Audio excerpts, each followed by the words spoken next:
Loin au nord, vivaient une maman et un papa avec leurs 2 filles. L'une d'elles, qui s'appelait Emma, était très travaillante et ne se plaignait jamais. L'autre fille, qui s'appelait Charlotte, faisait semblant de travailler fort, mais manipulait souvent sa sœur, Emma, pour qu'elle fasse le travail à sa place. La mère de Charlotte était bien au courant de ces manigances.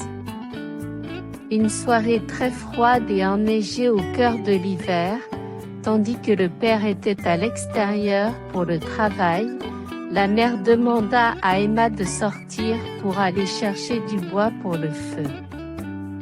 Elle savait bien que c'était là une tâche difficile, surtout vu le froid, et c'est pour cette raison qu'elle demanda de l'aide à Emma plutôt qu'à Charlotte.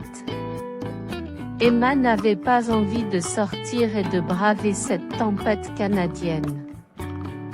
Mais elle ne répliqua pas, fidèle à ses habitudes, accomplit sans broncher la tâche qu'on lui avait demandée. Elle sortit donc dans la nuit froide, pour aller chercher du bois pour le feu. Cependant, il avait tellement neigé que le sol était couvert d'une épaisse couche de neige et elle ne put trouver de bois pour le feu. Après un certain temps, un vent fort et froid souffla.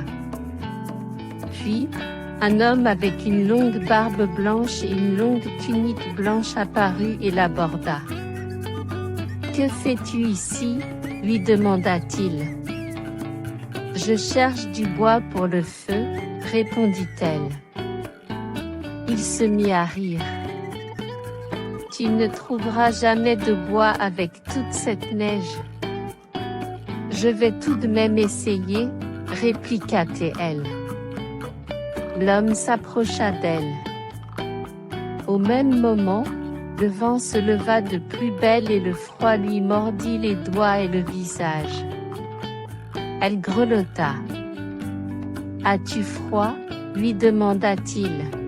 « Non, » répondit-elle. « Tu pourrais donc me tricoter une écharpe pour les nuits froides qui approchent. »« Cela ne te dérange pas ?» lui demanda-t-il en lui tendant des aiguilles à tricoter et de la laine. « Non, cela ne me dérange pas, » répondit-elle.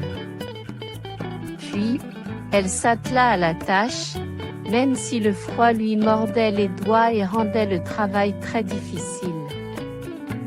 Lorsque l'homme revint, il lui sourit. « Tu as fait du beau travail, » s'écria-t-il, prenant l'écharpe de ses mains. « Je m'appelle grand-père Givre, et j'ai un cadeau pour toi, pour te remercier pour l'écharpe que tu m'as tricotée, » dit-il, lui dévoilant un coffre à trésors sur un traîneau, aux côtés d'une grosse pile de bois pour le feu. Emma tira sur le traîneau, portant avec elle le trésor et le bois de chauffage jusqu'à la maison.